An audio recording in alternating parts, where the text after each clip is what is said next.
Hello to you all on the other side of the camera.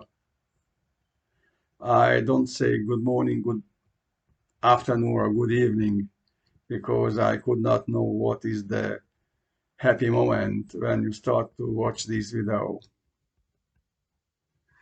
Um, Let me please allow, before I introduce myself, to raise a point or question for your considerations. And this point is that there are a number of definitions and explanations in conventional academic physics which are missing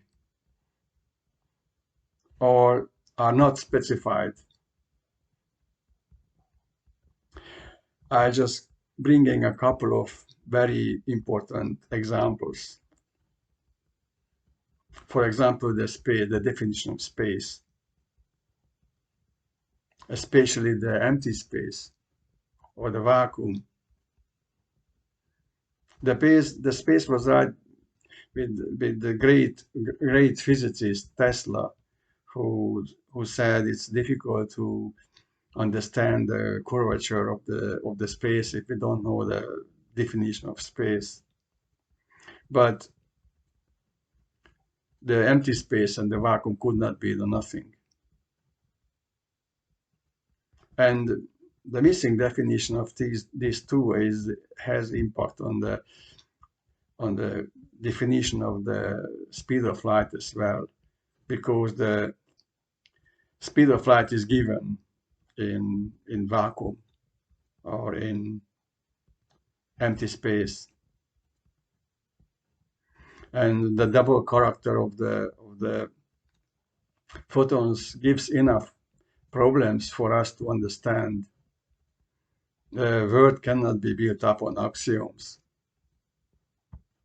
And there are also contradictions. The contradiction in gravitation, the contradiction between the Newtonian general formula, where the force of the attractions of the subjects of the gravitation or the object of the gravitations could be different, while the gravitational acceleration is constant.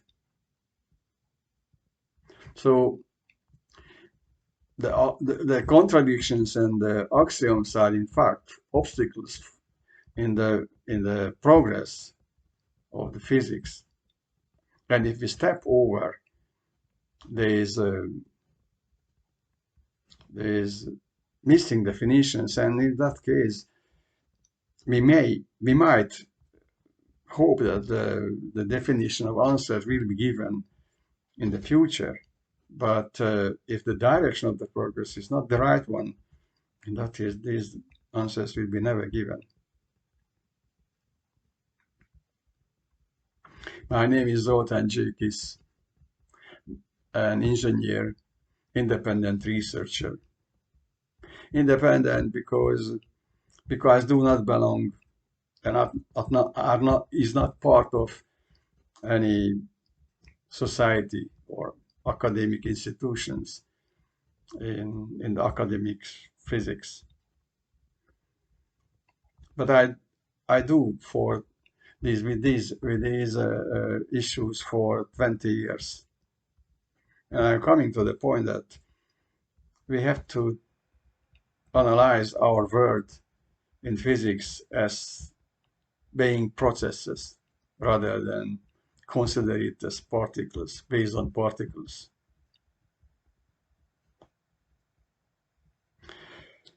Particles, if given with lifetime, then actually they are also processes, which also raise questions. So I prepared a series of videos for explaining what the process-based approach is in physics.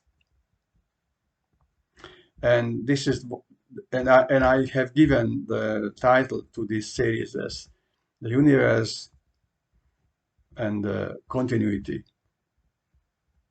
which for me means that universe is the space, and the continuity means the time, and the events happen in space and time.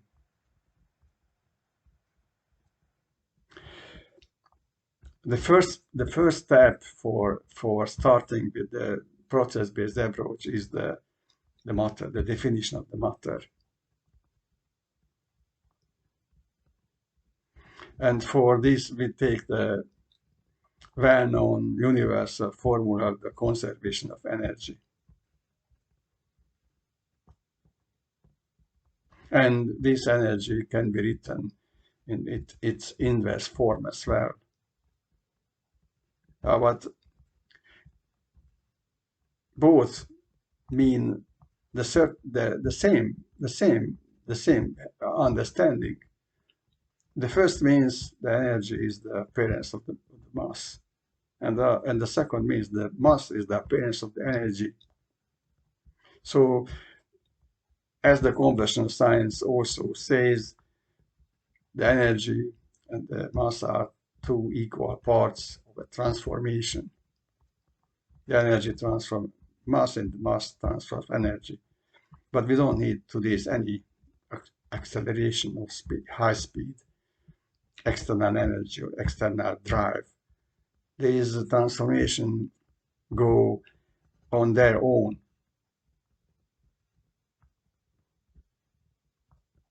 Max Planck said at the end of his life or his career that the matter as such doesn't exist.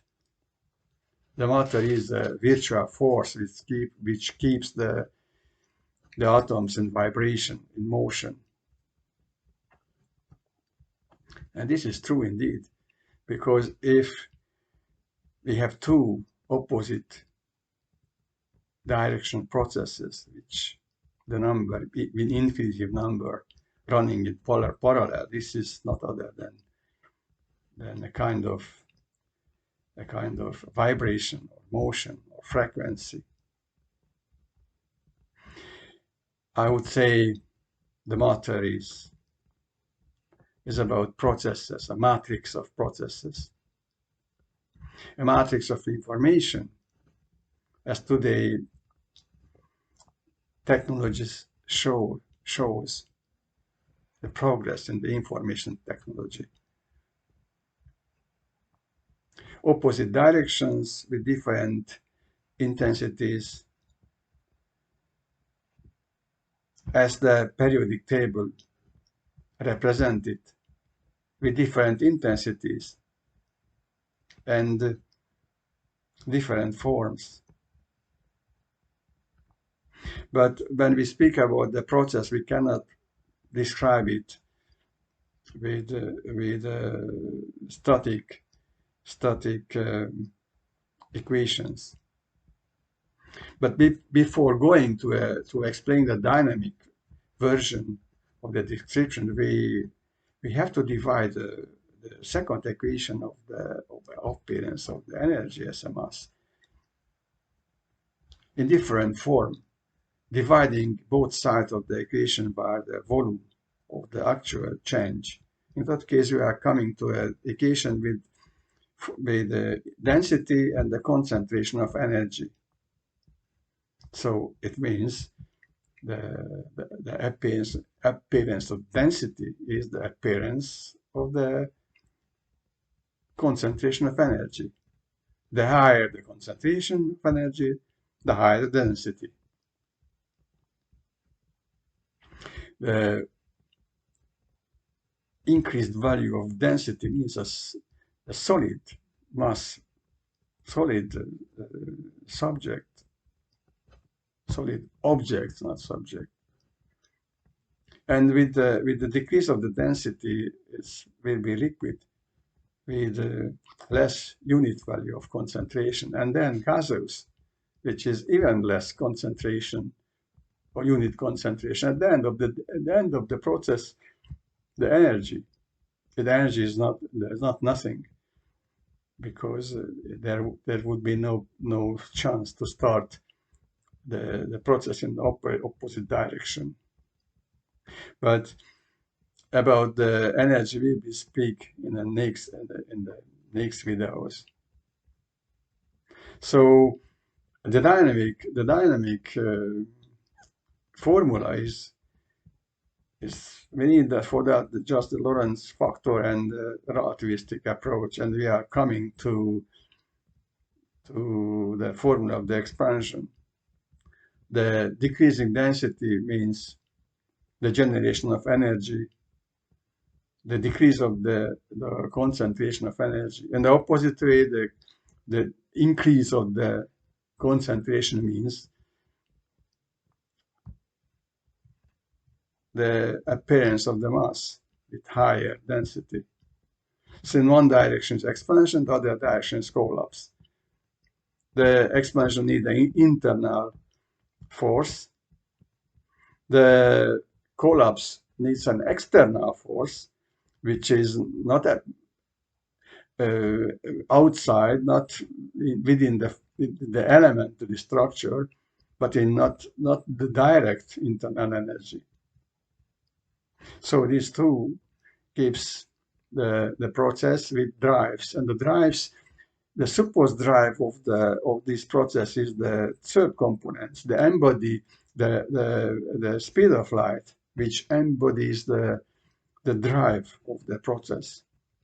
If we take a look at this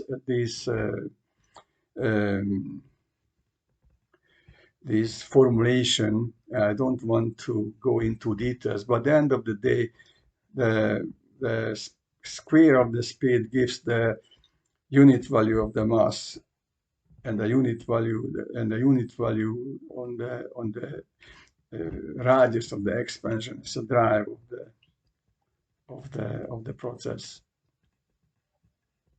So at the end of the video, I would underline that one of the form of the matter is easy to understand because that's a mass, we can take it.